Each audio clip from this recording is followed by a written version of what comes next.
Hello and welcome to another math video. This is section 3.7 in the calculus book. The assignment here we'll start off with, that's on page 272 in the book. There's two problems out of the book, number 8 and number 34, and there are a few more on everybody's favorite website, WebAssign. So let's dive in. 3-7, I believe this is the end of chapter 3. And the topic is differentials. And it says here we're going to understand the concept of a tangent line approximation.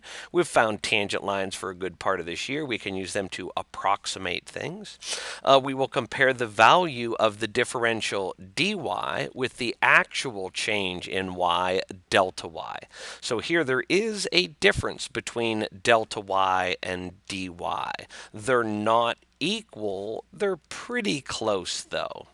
So I'm going to put an approximate in there.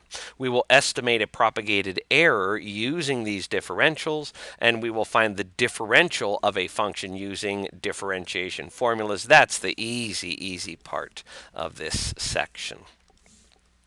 So the book says Newton's method back in section 2.8 that we skipped. Newton's method is not on the AP test, but it is an example of a tangent line approximation method. In this section, we're going to study other situations in which the graph of a function can be approximated by a straight line. To begin, consider the function f that is differentiable at point C. The equation for the tangent line at that point, remember c and f of c is just an x and a y, so we could do y minus y sub 1 is equal to m, and instead of m, in calc we find slopes with derivatives, that will be f prime at c times the quantity x minus x sub 1, which we're using a c there.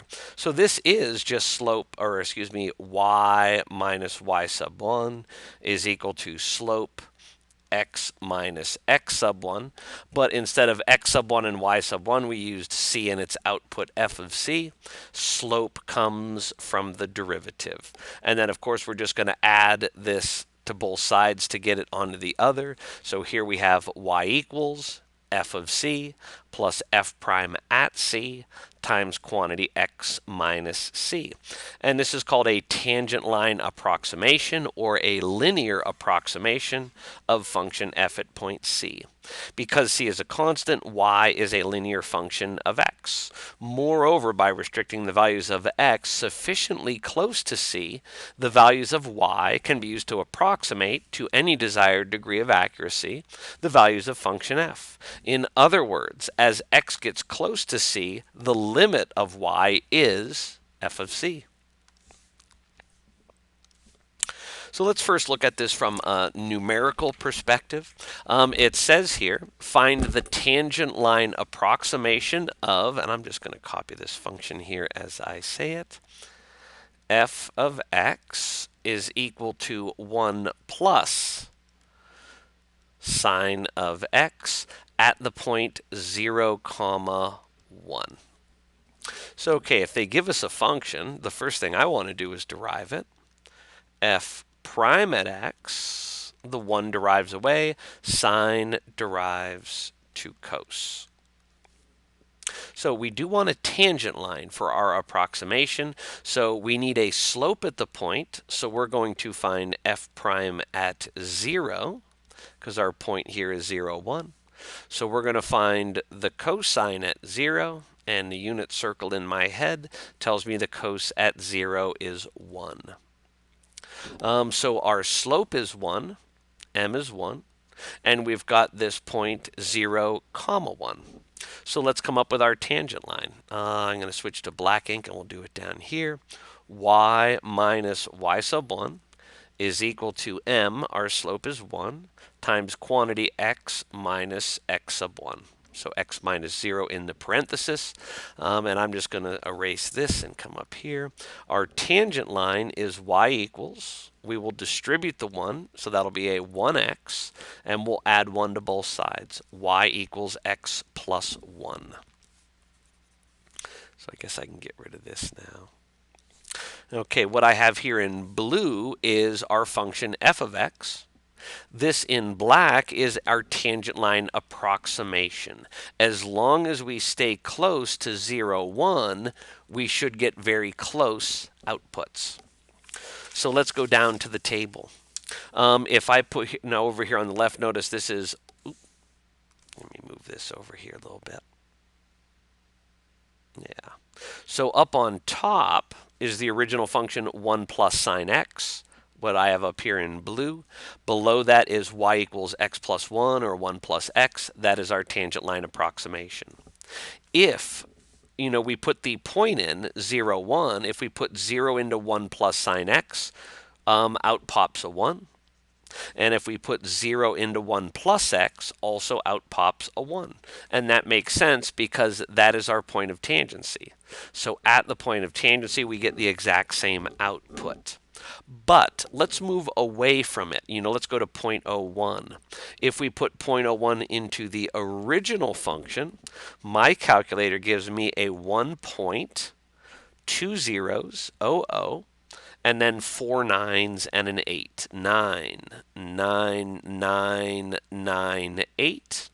If I put that same 0.01 into the tangent line approximation, 1 plus x, I get 1.01. 1.01. They are very, very close. If we round the top one, we'll get the bottom one very easily. Let's move further away at 0.1. If I put 0.1 into the original function with the sign in it, let me erase here so I don't get these cluttered together, I would get a 1.0998. 0998. If I put the same 0.1 into the tangent line approximation, I would get 1.1. Oops, 1.1. Again, notice how close they are. If we round the top one, it will round very closely to the bottom one. Let's move farther away from the point. And let's even say here the gap between them is going to be 0.0002. Let's move farther away from the point of tangency. If we put 0.5 into the original function, I'll switch to blue ink here, we get 1.479. 9. If we put the 0.5 into the tangent line approximation, we get 1.5. They're still pretty close, but now the gap between them, that would be 0.021. 0.021. We were closer, our gap was 0.0002. If we move farther away, the gap is growing. So as long as we stay close to the point of tangency, our tangent line will give us a good approximation. And the farther away we move, the more the gap grows between the true value and our estimate. And we're going to see something similar if we move to the left here at negative 0.01. Our original function would give us a 0.99 and then 4 zeros and a 2. 0.0002. If we put that same x value into our tangent line approximation, we get 0.99. So here, we have that little extra point, 0.0002 was the difference between the tangent line and the true value. Let's move farther away to negative 0.1. Our original function would give us a 0.9002. The tangent line approximation with the same x value would give us a 0.9. So the gap between them is growing. If we go to negative 1/2, the original function is a 0.521. The tangent line approximation would just be a 0.5. So the gap between them is growing. The error between the actual value and the tangent line approximation grows. And we can see that graphically. Numerically, we saw it in the table. Here's the graph. At the actual point of x is 0, we have the same point. But as we start moving away from the point of tangency, notice we have a gap growing between our tangent line approximation and the actual curve. Same thing down here. If we're kind of far away, we have this big gap, but as we move closer, the gap shrinks until there is no gap at the point of tangency, and then we move on through the other side. So the closer we are to that point, the better. All right. The book says when the tangent line to the graph of f at point C, you know this, we saw this on that earlier slide before example 1. When we use the tangent line as an approximation of the graph, that quantity, x minus c, is called the change in x. And it's denoted by that Greek letter, delta, delta x, as shown down here in the figure. Do this here. So here we are at point C. If we move some distance along the x-axis, that is our change, our delta x. When delta x is a small amount, the change in y, denoted by delta y, can be approximated as follows. So remember the numerator to our difference quotient. C, or delta y, let me just write it down here, the true change, delta y, is f of c plus that little bit more minus the original f of c. And now here, I'm going to switch to blue ink. That is approximately the same thing as f prime at c times delta x. So we can approximate the true change with this little bit here, f prime at c times delta x. Blah, blah, blah, blah. For such an approximation, the quantity delta x is traditionally denoted by dx, and it's called the differential of x. The expression f prime x dx is denoted by dy and is called the differential of y. And again, let me just do this to hammer this home. Delta y is going to be the true change in the value of the function. Dy is an approximation.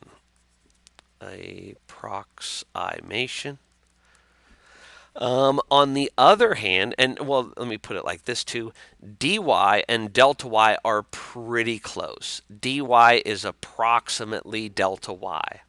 On the other hand, delta x is exactly the same as dx.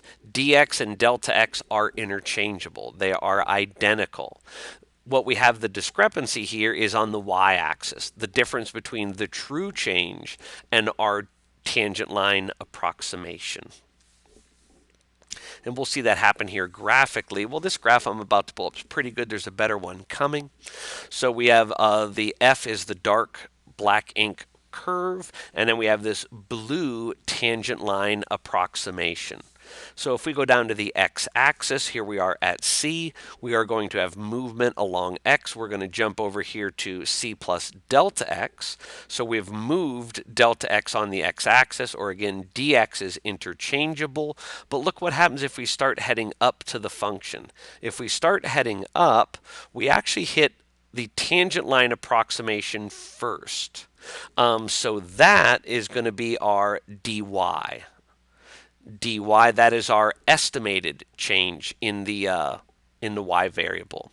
If we continue up until we actually hit the curve, the true curve, that would be our delta x, delta y, the true change. And if you notice here, the gap between the red dot and the blue dot, that is the error. Our estimation was off by some amount, and that amount is the gap between the tangent line and the actual curve. And we will see this better illustrated when we look here in example 2, which we're about to get to. Okay. But first we got to look at this definition. It says let y equals f of x represent a function that is differentiable on an open interval containing x. The differential of x, denoted by dx, is any non-zero real number. The differential of y, denoted dy, is dy equals f prime of x dx. Now watch this. If I have y equals f of x, and I want to derive it, I'm going to derive the left side, the derivative of y with respect to x, and that is equal to, how do we denote a derivative? Well, let's just give it the old prime. f prime of x. And now let's get the dy by itself. So we're going to multiply both sides by dx. So now that dx winds up on the other side. So here it is. Dy is equal to f prime at x dx. And there it is. In many types of applications, the differential of y can be used as an approximation of the change in y.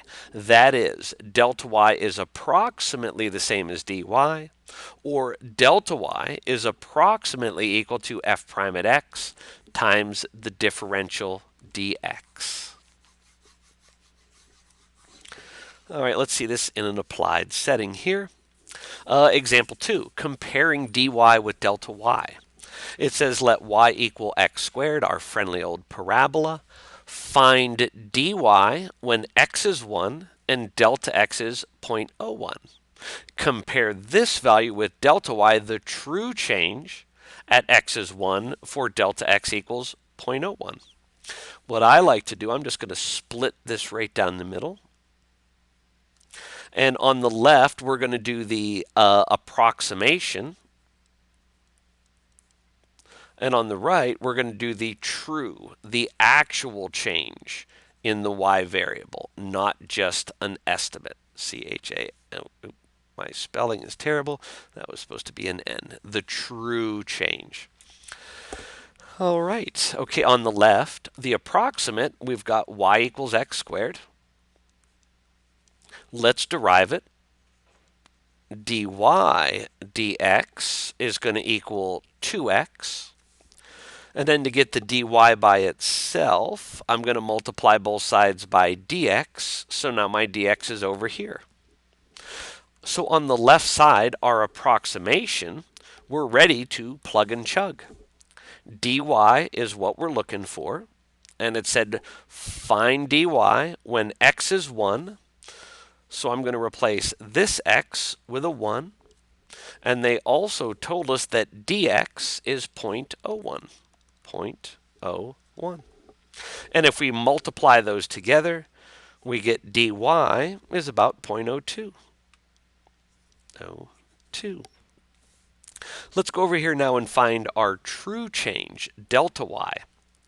Now remember, delta y, that is the numerator of our difference quotient, f of x plus delta x minus f of x. Well, let's plug in the x's and the delta x. I'm going to come up here in blue. X is 1. Delta x is also 0.01. So this becomes f of 1 plus 0.01 is 1.01 minus f of x when x is 1. So that's just f of 1. Now, if you're going to run into any trouble or confusion, it might be right here. We're going to make the jump into the function. Remember, the function up here in the corner is x squared. So this f of 1.01, that's going to be 1.01 squared, minus f of 1 is just 1 squared.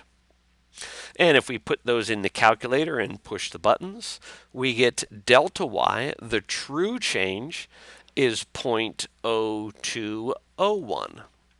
Now again, notice these last lines. Delta y and dy are about the same. They're pretty darn close. 0.02, 0.0201. The difference between them is 0.0001, or 1/10,000ths. That's pretty accurate. So dy and delta y are pretty close. Now I am going to erase up above here. Let me bring up the graph so we can look at this graphically. Now this graph, of course, here, they've cut it off. Here's the 0.11, so the parabola would look like this. We're just up here in the first quadrant. And we came up with, if we found our full-on tangent line, the tangent line would have been 2x minus 1. And the parabolic curve is x squared. So we have our tangent line and we have our curve, and we're down here and we're working our way up. We're plugging in an x value, and the first thing we hit is the tangent line approximation. And that height on the y-axis would be 0.0 or no, not 0.02, just the change in that. If we look over here, that is the dy, our approximate change. So if we move our x value by 0.01, our change in x was 0.01, how's that going to change our y value? It's going to change by about 0.02.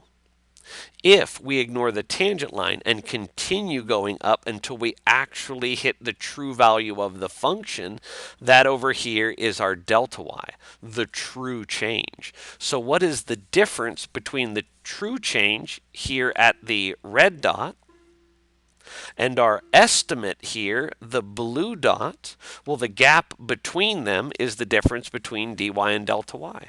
That gap is our 0.0001 difference between the two. We hit the line first, the tangent line, not the curve. So our approximation is good as long as we stay close to the point of tangency. So we saw this one algebraically. We looked at it graphically there. We could also do this numerically.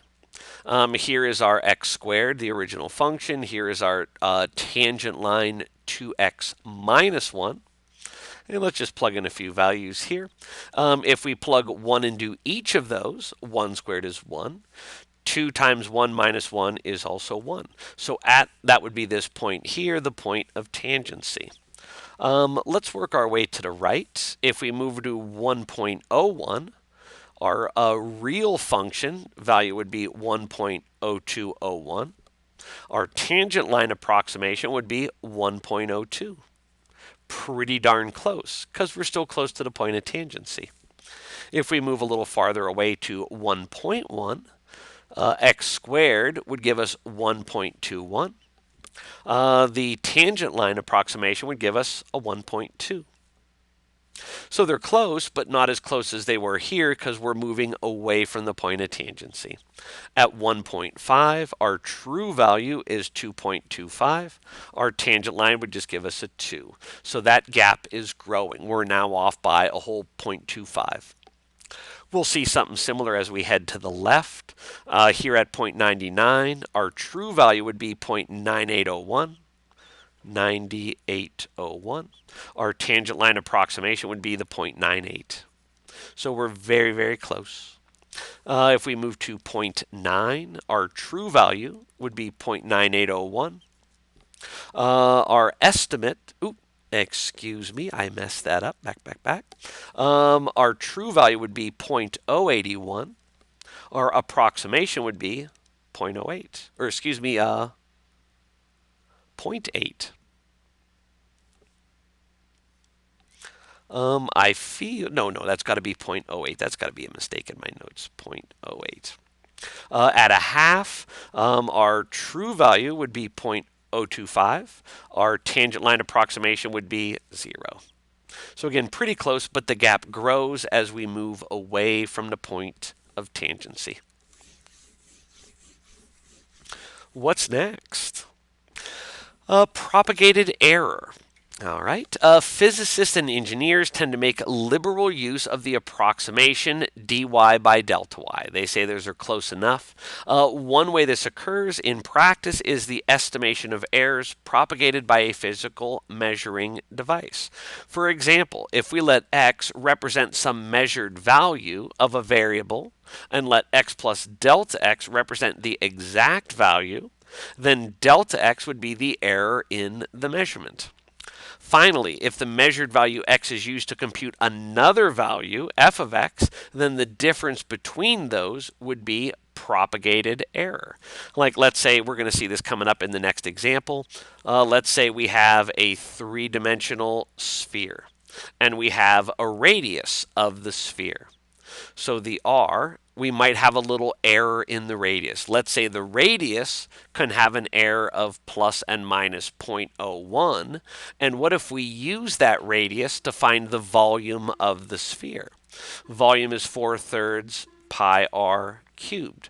So if this one component, if the radius can be plus or minus some amount, that error is going to propagate when we find the volume. So that's what they're talking about, propagated error. A little error in the radius might turn into a pretty big area when we use that to determine the volume.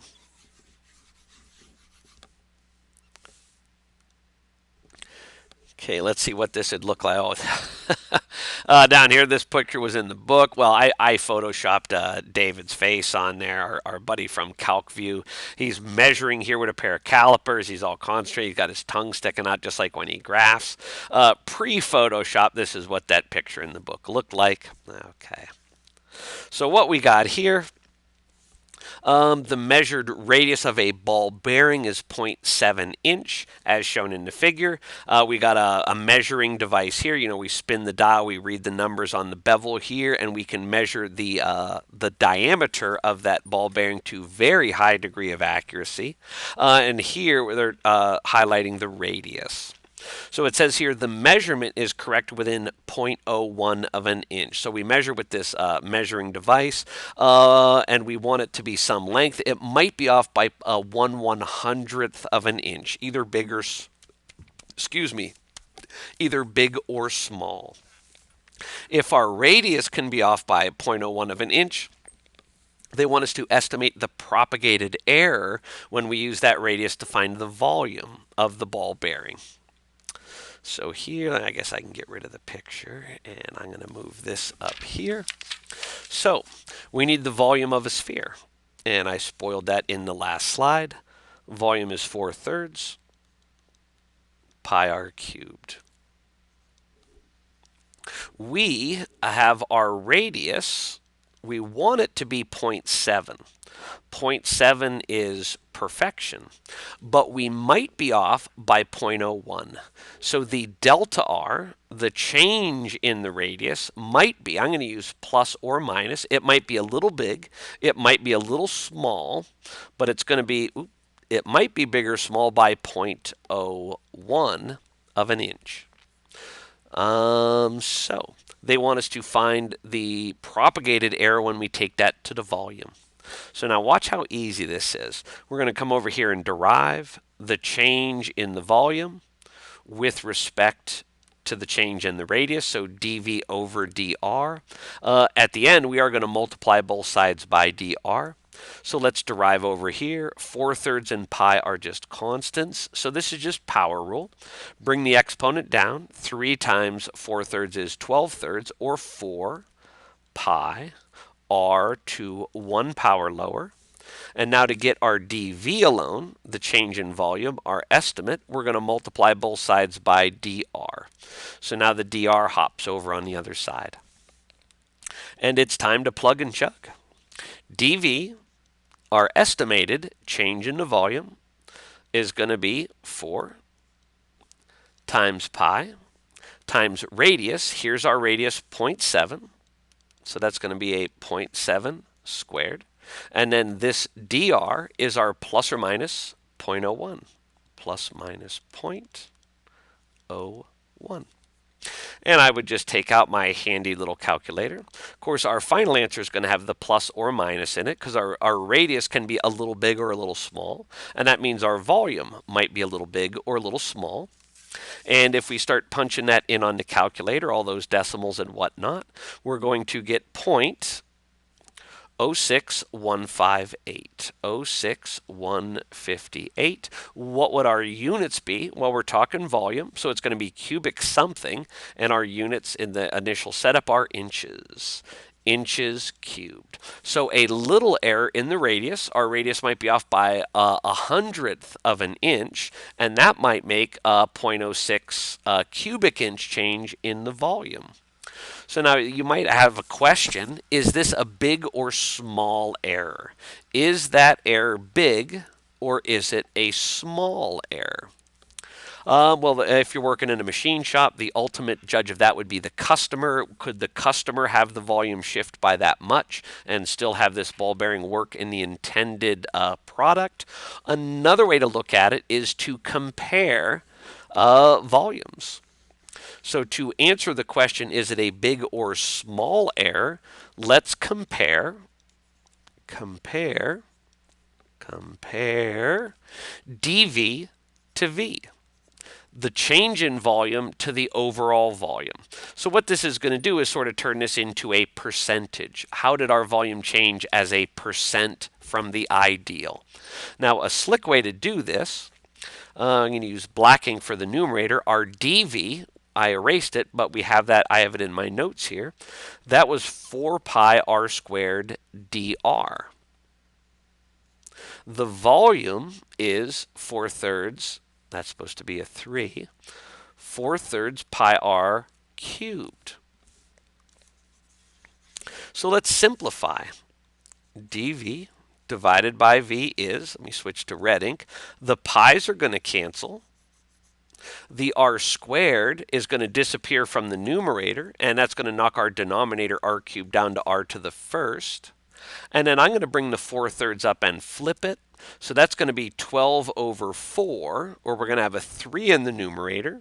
We still have a dr in the numerator, and then that leaves just an r in the denominator. So after we cancel some stuff, our dv to v comparison is 3dr over r. And it's time to plug and chug again. 3 over r is 0.7, so 0.7. And we're going to multiply that by dr. Remember, that's plus or minus 0.01. Out comes the calculator. Beep, beep, beep goes the buttons. The volume, or the change in volume to volume comparison, is approximately 0.0429. Well, remember to switch that to a percent. Let's shift the decimal 2 to the right, or about 4.29%. So again, is that a big or small error? That would depend on what the ball bearing is going into. Maybe it's not a very precision device, and maybe it being off in the volume by about 5% is okay, and it will still function properly. Let's say the ball bearing is going into something in a space shuttle for Elon Musk. Maybe that 4.29% is way too big. Maybe he wants to keep the volume error less than 1% to make it perform as needed in the SpaceX rocket. But here we can compare change in volume or error in the volume to the total volume, and we can say, okay, our volume might be off by about 4.3%. Okay, what's up next? Oh, now we get to the easy stuff. Calculating differentials. And let me just do this before I read what the book has. Way back in class, we would see like y equals x to the third. And we would derive that. dy dx would be equal to 3x squared. So there's our derivative. To turn this into its differential form, all we do is multiply both sides by dx. So this dx on the left is going to get moved over on the right, and now we're in differential form. dy equals our other stuff. So for these differential forms, we're going to derive like we learned in chapter 2, and in the last step, we're going to move, it's usually the dx to the other side. And they sort of talk about that here in the product rule. Let's just dive right in and do some stuff here. So differential formulas, if we let u and v be differentiable functions of x, the derivative of a constant, we're just going to have that constant du. Sum or difference, we will derive each form separately and just move the dx or whatever it is to both sides. Product rule, quotient rule, all the rules that we've learned and now know and love are not going to change just because we want to put them into differential form. We're just going to move our dx to the other side. That's all it is. Here we go. And again, this is another great way to see the uses of Leibniz notation. So when we derive this, the derivative is going to be dy dx equals 2x.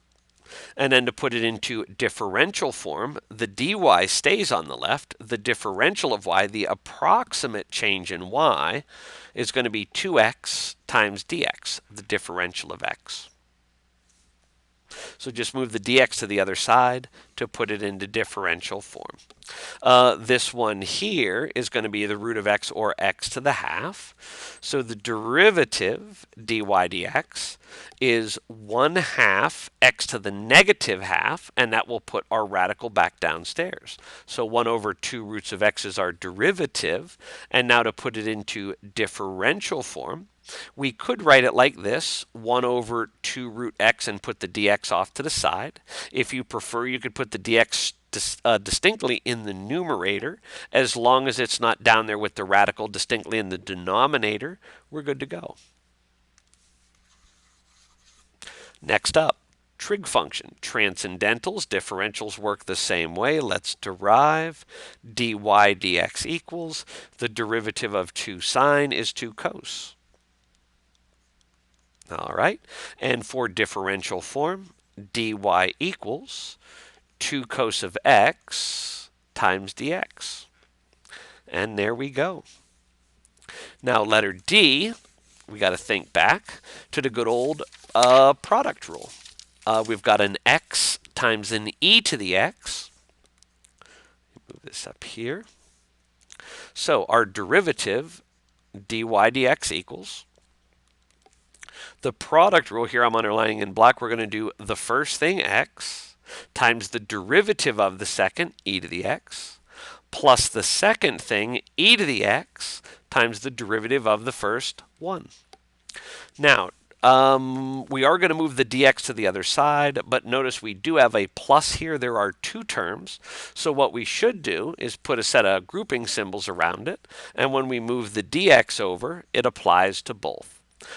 We could distribute the dx to each of the terms and drop the parenthesis, but you're more likely to see it like this in the book. So there's our differential. Dy equals that other stuff. All right, now here, the last one, we are going to rewrite 1 over x as x to the negative 1. So our derivative, dy dx, is going to be negative 1 x to the negative 2. And that means x to the negative 2, we'll put it downstairs where it becomes x squared. And of course, last step to get it into differential form, we're going to multiply both sides by dx. So negative 1 over x squared times dx, or you could just replace that 1 with the dx in the numerator, and we could leave it at that. Okay, I think we got a couple more. Oh yeah, okay. So here we found these. These were using our basic rules, power rule and trig function. There we did a product rule. Do these apply to composites? We'll find out in a minute. First, let me read you a little bit more out of the book. And I will also gush over Mr. Leibniz yet again because of his use of notation. The notation in example 4 is called Leibniz notation for derivatives and differentials, named after the German mathematician Gottfried Wilhelm Leibniz back in 1700s. The beauty of this notation, and it is very beautiful, is that it provides an easy way to remember several important calculus formulas by making it seem as though the formulas were derived from algebraic manipulations of differentials. Remember back to here's the old chain rule, dy dx equals dy du times du dx, and it sure looks like the du's cancel out and we're just left with dy over dx. It would appear to be true that the du's divide out, even though this reasoning is incorrect. The notation does help one remember the chain rule. So Leibniz notation, I cannot sing his praises enough. It makes this stuff so simple. So now up to a composite function. Let's derive. Y derives to dy dx. Now here we have the sine of 3x, so it is a composite. First we derive the outer. What's the derivative of sine? Well, that's cos of the same angle 3x. And now we need to satisfy the chain rule. Inner function is 3x. Derivative of 3x is 3. So here is our derivative, and now to put it into differential form, dy equals 3 cosine of 3x times dx, that differential. So it even works on composite functions when we derive with the chain rule. But what if we have one like this with a half power? Oh, it's still going to work. Don't you worry about calculus. So derive the left side, dy dx equals. So we have got a quantity to the half power. Let's bring the 1/2 down front. We will have the exact same quantity, but now to 1 power lower, down to -1/2. And then we have to satisfy the chain rule. Our inner function is x squared plus 1. The derivative of that is going to be a 2x. Okay, now to do two steps in ones, let's simplify and also move the dx over. So we are going to have dy equals, well, let's see here, 2x times 1/2 is just equal to x. So that will be in our numerator. And then underneath it, let's move that negative exponent down there, where it's going to become positive. So x squared plus 1 to the half power. And remember, we did move the dy is here by itself, so the dx got moved over.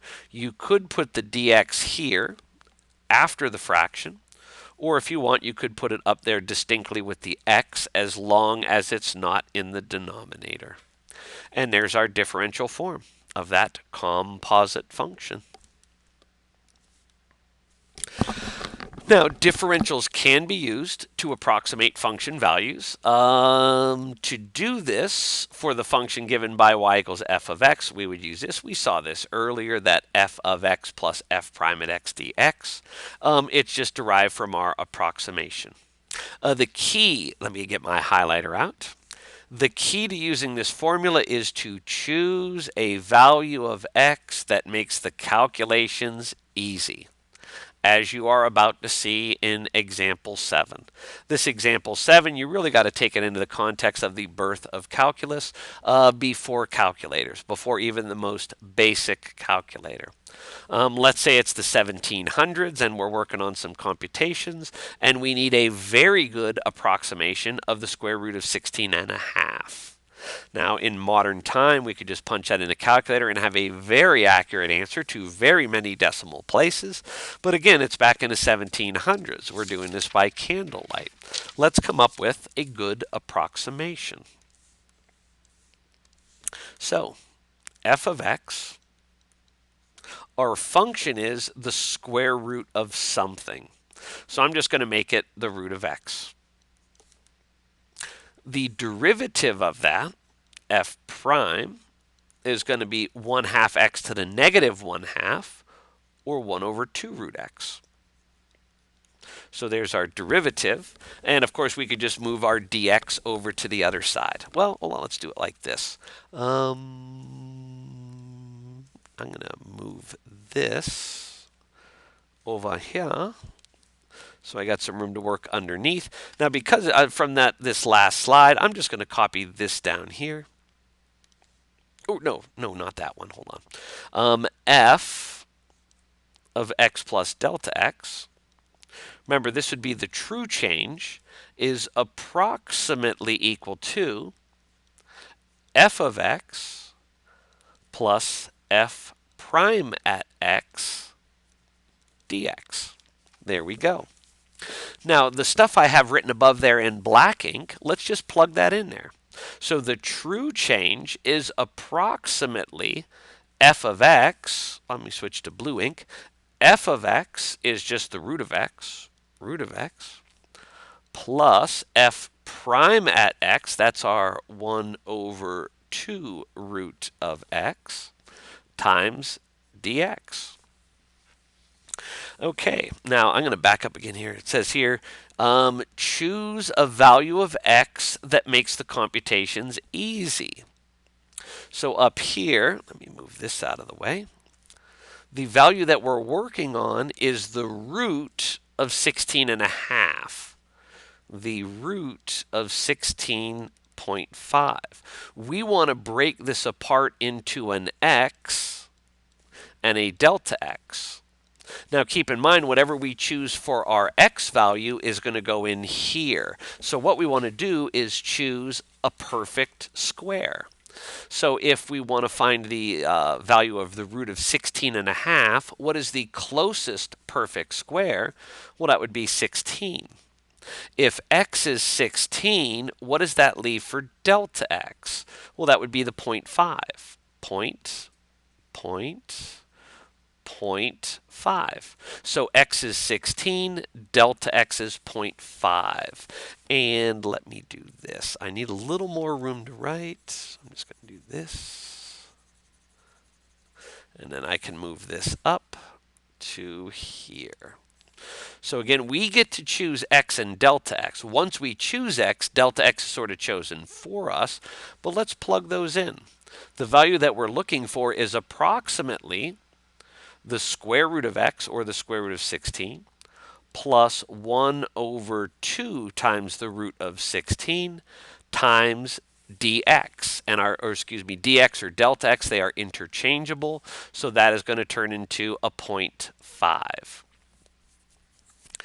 Let's see here. And we can get away with, let me back up. I'm going to change that 0.5 to a 1/2, because we can actually do a whole bunch of this in fractional form. So the root of 16, well, that's a 4, plus we're going to have 1 over 2 times root 16. That's going to be a 2 times 4, or a 1/8. And then we're going to multiply that by a 1/2. So let me keep working over this way. We've got a 4 plus 1/8 times 1/2 would be 1/16. 4 plus a 16th is 4 1/16. So that's our estimate. What is the root of 16.5? It's about 4 1/16. If you don't like fractions, let me get some of this out of the way. Here we go. So the square root of 16.5 is approximately 4 1/16, which is approximately 4.0625. 4.0625. And again, those are pretty simple computations. They could have pulled them off in the 1700s. What is, and again, this is our dy. This is our approximation. What is the true delta y? What is the true square root of 16.5? 4.062. Look how close we were. We were only off, our error was 0.0005. 5/10,000ths of a unit. That's pretty darn accurate. And again, those computations were very simple. That is a very good estimate of the square root of 16.5. There is one of these in the homework. I think you're doing the square root of a number really close to 100. And I will spill the beans. There will be one of these on the test. I believe that's our last example. Yep. There we go. We will do some odd problems next time we're together. We're going to do one of these too. Now in this one, I'm going to spoil the surprise. Our delta x does not always have to be positive. Remember, we want to choose a perfect square very close to that. Our delta x will come from it. When we do this odd problem, our delta x will be negative.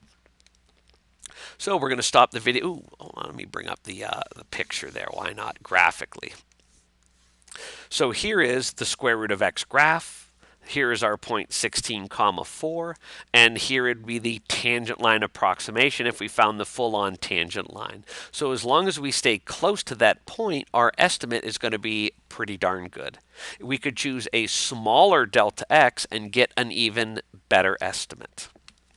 But again, good place to stop the video. I will see you in class, and we'll do some odd problems. I hope this video helped.